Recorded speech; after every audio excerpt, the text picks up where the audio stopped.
বাড়িতে চলে এসেছে কৃষ্ণা, দুপুরের তো খাওয়া দাওয়ার দায়িত্ব নিয়েছে, প্লাস সন্ধ্যের খাবারের দায়িত্বটাও নিয়েছে।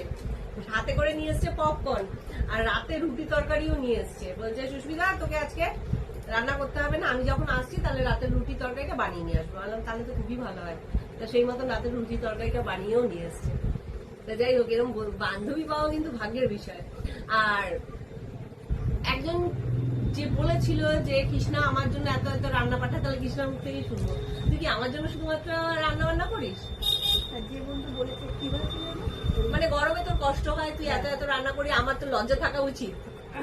সেই বন্ধুকে আমি বলি এটা আমার ব্যবসা, আর সুস্মিতা আমাকে বিনা পয়সায় খায় না, আমাকে পয়সা দিয়ে খায়। না না, এইটা না, এটা না, সবার তো এটা জানা দরকার। হয়তো সবাই ভাবছে যে সুস্মিতাকে আমি মানে রেগুলার খাওয়াচ্ছি, তো এটাও লোকের জানা দরকার যে সুস্মিতা, যেহেতু আমি হোম ডেলিভারি করি, আর সুস্মিতা এই কথাটাই বলে সবসময় যে কৃষ্ণা ব্যবসার জায়গায়, বন্ধুত্বের জায়গায়। হ্যাঁ, বন্ধু হিসেবে আমি হয়তো কিছুটা ওকে কনসিডার করি, তার জন্য সেটা নয় যে সবাইয়ের জন্য সেটা করি না, বন্ধুর জন্য একটুখানি করি, কিন্তু রীতিমতো ওর কাছ থেকে আমি পয়সা নিয়ে ওকে খাওয়াই।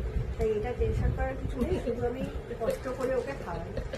এইটা আমার ভালো লাগলো কৃষ্ণা দেবী, টেনশন নেওয়ার কি। হ্যাঁ, বহু মানুষ টেনশন নিয়ে ফেলেছে, মানে আমরা খাচ্ছি তুমি খাবার পাঠাচ্ছ, টেনশনে পড়ে যাচ্ছি, এটা কি করে সম্ভব? বক্তব্য একটাই, সেটা হচ্ছে গিয়ে বন্ধু রান্না করে খাওয়াচ্ছে, সেখানে কার কি সমস্যা আমি জানি না, তবে আমি ওকে একটা কথা, অনেকের বাড়ি বসে বসে অনেকের কাজ থাকে না, এই সমস্যাগুলো তৈরি করে, কিছু করার নেই।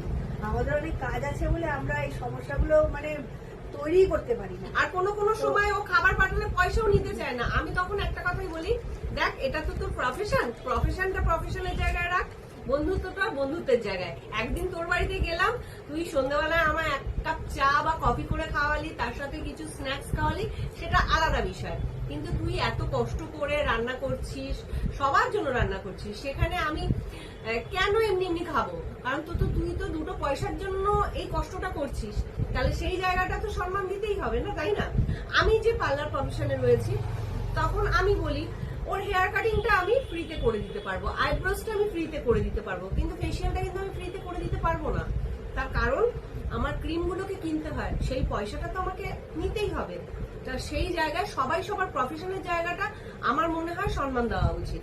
না, আর একটা কথা, সুস্মিতা আর শুধু সুস্মিতা নয়, সুস্মিতা এবং রূপক দুজনেই, ওরা যদি ওদের জন্য কেউ 5 টাকা খরচ করে, ওরা তার জন্য 10 টাকা খরচ করে, এটা তোমরা জেনে রাখো।